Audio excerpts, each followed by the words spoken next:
Good morning, सुप्रभात। सीधा सौदा के आज के इस हफ्ते के पहले एडिशन पर है मंगलवार का दिन। मंगलवार को आप सबका स्वागत है और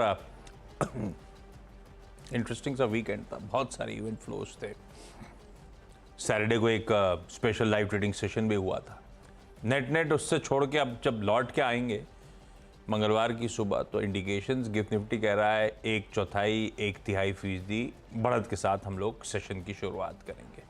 64-65 अंक मजबूत। ऐसे में पिच कैसी है, ग्राउंड वाउंड सब दिखा देते हैं आपको आपकी स्क्रीन पे। ले चलिए डायरेक्टर साहब जरा पिच के करीब हम लोग को ये देखते हैं आज कैसी पिच रखी है डायरेक्टर साहब। डायरेक्टर साहब बेचारे क्या रखेंगे, जैसी है वैसी है। ये सफ़ेद जूते देख रहे हैं इनके, सफ़ेद जूते पहन के। हाँ वैसे वो स्पोर्ट शू गए ग्राउंड पे शूज होते हैं। हाँ ये बाकी हमारा अलाउड नहीं है, अदरवाइज पिच खराब हो जाती है। यस, तो उसके लिए बहुत इम्पोर्टेंट है भले ही जूते खराब हो जाए। ये पिच सख्त दिख रही है, क्या सीन है भाई? पिच बहुत ही शानदार, बहुत बढ़िया पिच है। और अब तो प्रधानमंत्री जी भी कह रहे हैं पिच बहुत बढ़िया, गलती मत करना। जीत किसकी, मतलब रन कैसे बनेंगे वो बता दिया उन्होंने। क्या मतलब सिर्फ छक्के लगने? हाँ छक्के लगने, ऐसा कह रहे हैं। तो आप उसी हिसाब से तैयार करिए। लेकिन अमेरिका की पिच देखिए आप, चाहे शुक्रवार को वहाँ देखें या कल सोमवार को, बहुत धांसू नंबर्स आते हुए दिख रहे हैं। और एनवीडिया के नंबर का इंतजार है जो बुधवार को हम लोगों को पता चलेंगे। चूँकि पिछली बार आपको याद होगा एनवीडिया ने बहुत गजब के नंबर पेश किए थे और स्टॉक में तूफानी तेजी बनी थी। फिर थोड़ा ठंडा हुआ तो लोगों ने कहा कि अब क्या ये नंबर बरकरार रहेंगे क्या, उसी पे पूरा बेट है कि कल क्या किस तरह नंबर पेश करते हैं। तो उस पर सबकी है नज़र। और अगर वो नंबर अच्छे आ गए तो फिर आप देखेंगे नैस्डैक ने जो एक नया हाई लगा दिया उसके बाद फिर वो बढ़ता रहेगा। तो वो अच्छी दिक्कत है। क्रूड ठंडा है, शांत है, कोई दिक्कत नहीं वहाँ पे। फेड वाले बोल रहे हैं कि नहीं कट होगा। अभी इस पर बहुत ज़्यादा मार्केट उसको नोटिस नहीं ले रहा, अभी अर्निंग्स पे पूरा फोकस है। तो मुझे लगता है कि ये पिच तो बहुत सॉलिड है और आपके यहाँ से भी डोमेस्टिक सपोर्ट भी है, तो आप खेल सकते हो तो खेलो। खेल तो आधी टीम जानबूझ के परफॉर्म नहीं कर रही। आईपीएल का फॉर्मेट गड़बड़ है। आप फिरंगी प्लेयर्स को भी लेके आते हो और फिरंगी पता नहीं किस एंड में खेल ही नहीं रहे। वो पता नहीं कहाँ उनका दिमाग कहाँ चल रहा है, खेल ही नहीं रहे वो। टीम गड़बड़ हो, इतना महंगा पैसे देके बुला उनको और इनके नाटक अलग है। लेकिन अफसोस करेंगे वो 4 की बात। हाँ वो करेंगे जब ट्रॉफी कोई और जीत जाएगा। जब पता लगा अरे यार मिस हो गया, इंतजार ही करते रहे हम। ऐसा अजम्पशन हमारा है, लेकिन देखते क्या होता है। Anybody is guess. लेकिन पोजीशन तो बहुत खराब है बाजार की उस बड़े इवेंट से पहले। मतलब हाँ करेक्शन ऐसा कोई भाव वाइज कुछ नहीं हुआ है, पर रैंक अंडर परफॉर्मर बने हुए हम लोग। खूब एफआईएस की बिकवाली हो रही है। खैर शुरुआत करता हूं। कोशिश ये करी थी, पहले सोचा कि सैटरडे को क्या रिएक्शन हुआ था इंपॉर्टेंट स्टॉक्स पे, कुछ नहीं था, वॉल्यूम ही नहीं थे, तो हो सकता है उनको कैरी करूं। पर फिर उसके बाद सैटरडे के बाजार बंद होने के बाद बहुत सारे न्यूज़ पिक्स थे तो छोड़ दिया फिर उसको आप। लेकिन वो फ्राइडे के बाद के नतीजे वगैरह पे भी रिएक्शन शायद आज भी कंटिन्यू करे, वो ध्यान रखिएगा। बीईएल पहले, भारत इलेक्ट्रॉनिक्स, मेरे ख्याल से कल संडे को उसके नंबर्स आने थे। अच्छे नंबर्स हैं। आय में 32% साल दर साल का जंप, मुनाफा 31% बढ़ा। एबिटा मार्जिन भी कुछ कॉन्ट्रैक्शन जरूर है साल दर साल, लेकिन 26.7% पे एबिटा मार्जिन आते हुए ये तीनों आंकड़े जो हैं, चाहे वो आय का हो, मार्जिन का हो या फिर पैट का हो, जो स्ट्रीट अनुमान लगा रहा था, एक्सपेक्टेशंस रख रहा था, उससे तो बेहतर परफॉर्मेंस दिया है। अब ऑर्डर बुक देखिए किस तरह से स्वेल हो रही है। ये सभी डिफेंस कंपनीज का कमाल है। 1 अप्रैल 2024 को 76,000 करोड़ रुपीस की ऑर्डर बुक। FY24 अब समाप्त हो गया है Q4 के साथ। पूरे साल के लिए 20,000 करोड़ रुपए नए ऑर्डर्स लेने की बात करी थी। 35,000 करोड़ के नए ऑर्डर्स इस कंपनी ने बैक करे। और इस तरह की स्वेलिंग ऑर्डर बुक है तो पूरे फाइनेंशियल का रिकॉर्ड टर्नओवर पोस्ट कर दिया 19,700 करोड़ रुपए का। नंबर्स अच्छे हैं, अबव अहेड ऑफ एस्टिमेट्स है। हाँ हमने फ्राइडे के नंबर्स पे भी कई सारी कंपनियों के साथ चर्चा करी थी, या इवन सैटरडे के नंबर्स जब बताए तो कई सारी जगह पे स्वेलिंग टॉप लाइन थी पर मार्जिन कॉन्ट्रैक्शंस थे। थोड़ा बहुत मार्जिन कॉन्ट्रैक्शन बीएल के केस में भी ध्यान रखिएगा। तो कुछ इफ्स एंड बट्स हैं और हमने already ahead of numbers even उस सैटरडे के सेशन में बढ़िया मूव डिलीवर कर रखे हैं। तो वो सब अपनी जगह, नंबर्स को लेकर कोई कंप्लेंट नहीं, स्टॉक की चाल अपनी जगह, देखते हैं किस तरह का बिहेवियर आता है। दूसरा जो स्टॉक है वो है वर्लपूल। वो याद होगा, सीईओ साहब ने माल छोड़ा, मतलब कंपनी ने माल छोड़ा, सीईओ साहब ने ग्लोबल कमेंट्री दी कि हमें तो बहुत महंगे लग रहे हैं वैल्यूएशन और फिर उसके बाद हम सब ने एक्सरसाइज करी, वही देखा वर्लपूल के मार्जिन बाकी हर ब्रैकेट में कॉन्ट्रैक्शन होता चले जा रहा है, सेल्स आ नहीं रही है, चैलेंजिंग था इसके लिए। उसके बाद बाजार इस तरह की वैल्यूएशन दे रहा था, तो ट्रेंड शायद अरेस्ट हो रहा है। आय 4.25% बढ़ी साल दर साल, ठीक है। EBITDA उसके सामने 36% इंप्रूव हुआ, 6.3% वाले मार्जिन बढ़ के 8.5%, 220 बेसिस पॉइंट्स का मार्जिन में इंप्रूवमेंट, और इसलिए मुनाफा 25% बढ़ा। तो मार्जिन तो एकदम से सॉलिड बाउंस बैक करते हुए, रखता ग्रीन हूं, देखते हैं बिहेवियर कैसा रहेगा। फिर एक मेरे ख्याल से पुणे की कंपनी है वेरॉक इंजीनियरिंग, अच्छे नंबर्स लग रहे हैं। आय में 16% का जंप है, बीटा उसके सामने 33% इंप्रूव हुआ, मार्जिन 9.7 वाले 11% पे, यानी कि 130 बेसिस पॉइंट्स का इंप्रूवमेंट, और मुनाफा इसीलिए 44% का जंप। चाहे वर्लपूल हो चाहे वेरॉक हो, ऑपरेशनली स्ट्रॉन्ग क्वार्टर्स, और बीईएल अक्रॉस द बोर्ड एक बीट और स्वेलिंग ऑर्डर बुक कंफर्ट देगी। 3 हरे। ओके, मेरे में भी सब हरे ही हरे हैं, आज लाल कुछ है नहीं। पहला स्टॉक है पावर मेक, और बहुत धांसू नंबर आए इसके। रेवेन्यूज 1300 करोड़ का है, क्वार्टरली भी बढ़ के आया है और ईयरली भी अगर आप देखेंगे तो, और मुनाफे में भी 62 से बढ़ के 84 करोड़ दिया है। ऑर्डर बुक बहुत ही स्ट्रॉन्ग इनकी भी हो गई है, 2-3 साल के लिए विजिबिलिटी बनी हुई है, तो पावर मेक में भी आप ग्रीन में लेके इसको चल सकते हैं। फिर दूसरा एक ऑयल से जुड़ी कंपनी अल्फाजियो है, बहुत ही शानदार नंबर है। हालांकि एक चीज़ मैंने नोटिस किया कि इस समय ऑयल से रिलेटेड कुछ छोटी मोटी कंपनियाँ, अभी कुछ दिन पहले एक नंबर आया था ऑयल से जुड़ी कंपनी का, बहुत ही बढ़िया नंबर था। तो अल्फाजियो भी उसी में ध्यान रखिएगा, 39 के सामने 52 करोड़ का प्रॉफिट रेवेन्यू है, और 4 के सामने 14 करोड़ का प्रॉफिट निकल के आया है, तो इसको भी ग्रीन में लेके चलें। फिर तीसरा स्टॉक है फिनिक्स मिल्स, इसके नंबर भी धांस हुआ, 80% रेवेन्यू बढ़ा है, 1306 करोड़। मॉल्स चलाती कंपनी और घर भी बनाती, रियल एस्टेट भी है। प्रॉफिट 325 करोड़, 66% की ग्रोथ है, और साल दर साल 51% प्रॉफिट रेवेन्यू बढ़ के 4000 करोड़ पहुंच गया है, और मुनाफा 62% बढ़ के 1150 करोड़। तो बहुत तूफानी नंबर है फिनिक्स मिल के, इसको भी ग्रीन में लेके चले। 3 हो गए। ओ भाई साहब, अगला जो है वो real estate company signature global का अपडेट आया। 14.65 एकड़ जमीन गुरुग्राम में इन्होंने भी ले ली है, 350 करोड़ रुपए में। तो भाई सब गुड़गांव को इनकैश करने की तैयारी कर रहे हैं। हरा रख दिया है इस उम्मीद में कि कुछ बढ़िया ही करेंगे जमीन पे ही है। ल्यूपिन अगला, 2 फार्मास्यूटिकल है और यूएसएफडीए के अलग अलग एक्शन है, उसका रिएक्शन शायद हो। तो ल्यूपिन के केस में तो यूएसएफडीए यानी कि अमेरिकी रेगुलेटर जो है, फूड एंड ड्रग एडमिनिस्ट्रेशन, उसने ल्यूपिन की समरसेट मैन्युफैक्चरिंग फैसिलिटी, समरसेट मेरे ख्याल से यूएस की जो फैसिलिटी है वो, उस इंस्पेक्शन के बाद फॉर्म 483 जारी हुआ और 6 आपत्तियां सामने आई हैं, 6 ऑब्जर्वेशंस। तो कंपनी कह रही है एड्रेस कर रहे हैं उनको, हम रिस्पॉन्ड करेंगे ड्यू टाइम में, पर लाल रखा है इसको ल्यूपिन को अच्छे मूव्स के बाद। और सोलारा एक्टिव फार्मा को ग्रीन कर दिया।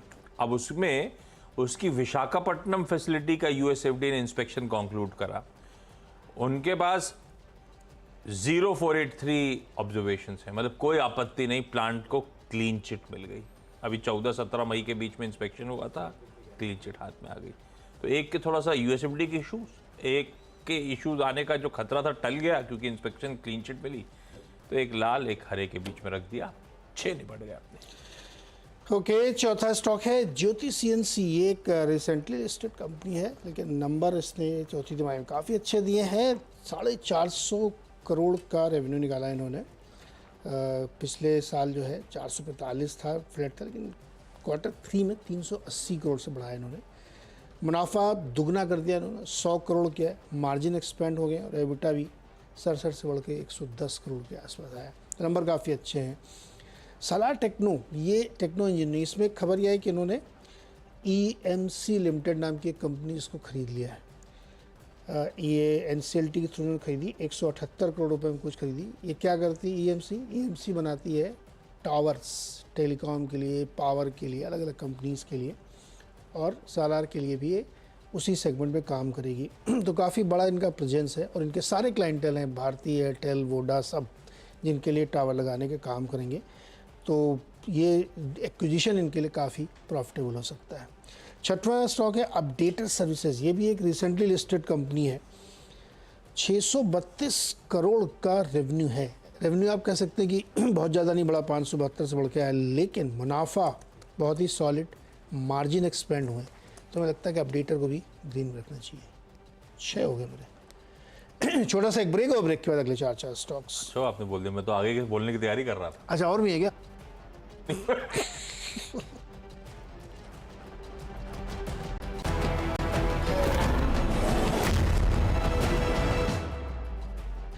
स्वागत एक बार फिर से आपका। और अब अगले 4 स्टॉक्स में 3 स्टॉक्स जो है ना मेटल सेक्टर के हैं।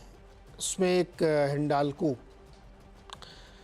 आपको याद होगा कि इतवार सोमवार को मेटल्स में इंटरनेशनली बहुत बड़ी तेज़ी आई थी।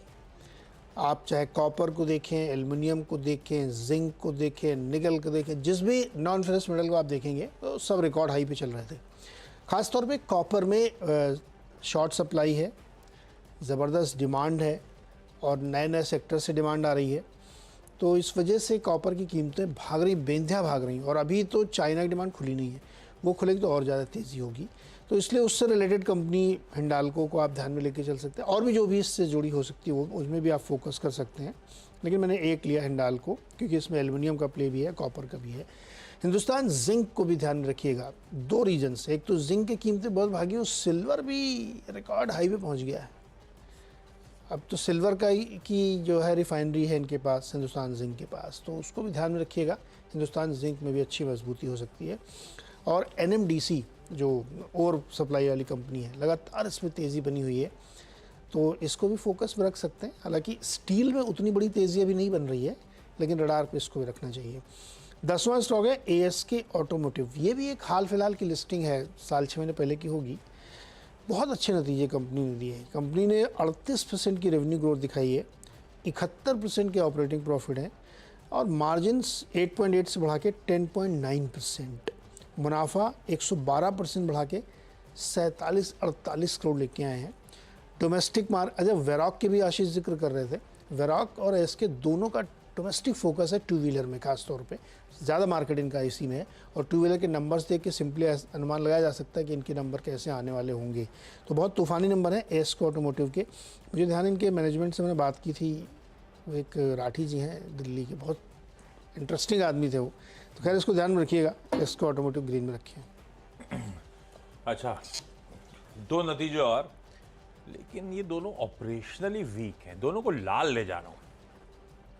VRL लॉजिस्टिक्स, ये बाजार को बहुत पसंद आती थी ये कंपनी। पता नहीं जब वो एविएशन में जाने की बात करी थी, उसके बाद हाथ खींचा, सब कुछ करा, पर उसके बाद से इसके जलवे खत्म हो गए। कहाँ कभी लौट के नहीं आया ट्रैक पे, जबकि इतना बढ़िया स्पेस में ऑपरेट करती है। आय 10% बढ़ी पर EBITDA 8% गिरा, मतलब मार्जिन कॉन्ट्रैक्ट हुए अच्छे खासे। 16.3 वाले 13.7% पे आए मार्जिन, और मुनाफा 89% इरोड हुआ है। तो लाल रखा है इसको। ट्राइडेंट, इसको लाल लेके जा रहा हूँ। साल दर साल आय फीकी सी है, 7% का इंप्रूवमेंट, पर उसके सामने EBITDA 23.5% गिरा। मार्जिन 17% वाले 12.2 पे 480 बेसिस पॉइंट मार्जिन इरोड हुए और मुनाफा 55% गिर गया है। फिर उसके बाद अनुपम रसायन, अच्छा बहुत पिटा हुआ स्टॉक है। इसको मैंने साल दर साल के साथ, तो फिर मैंने Q-on-Q भी टटोला था। Q-on-Q सब कुछ इंप्रूव हो रहा है, इसको ग्रीन ले जा रहा हूँ। पर एक्चुअल नंबर्स हमेशा साल दर साल देखनी चाहिए। रख तो देता हूँ आपके सामने। आय 16% गिरी, EBITDA 21% गिरा, मार्जिन 140 बेसिस पॉइंट्स गिरे, पर सीक्वेंशियल इंप्रूवमेंट बढ़िया है। तो देखते हैं स्ट्रीट तवज्जो देता है नहीं देता है। इंटरेस्टिंग जंक्शन पे खड़ा है, Q-on-Q इंप्रूवमेंट है। लॉजिकली साल दर साल देखनी चाहिए, लेकिन आप स्ट्रीट पे वॉच आउट करिएगा स्क्रीन पे। व्हील्स इंडिया को हरा ले जाता हूं। इसका भी हाईलाइट है ऑपरेशनल परफॉर्मेंस। इबीटा में 40% का जंप, जब आय फ्लैट थी। मार्जिन्स 5.6 वाले 7.7, यानी कि 210 बेसिस पॉइंट्स का इंप्रूवमेंट, और मुनाफा 79% इंप्रूव होता हुआ। तो नतीजों पे लाल हरे हैं ये सारे स्टॉक्स। 10 स्टॉक्स हो चुके। एक छोटा सा कमर्शियल ब्रेक लेते हैं। ब्रेक के उस पार जब लौट के आएंगे तो इन्हीं टीम्स का एक क्विक रैप अप।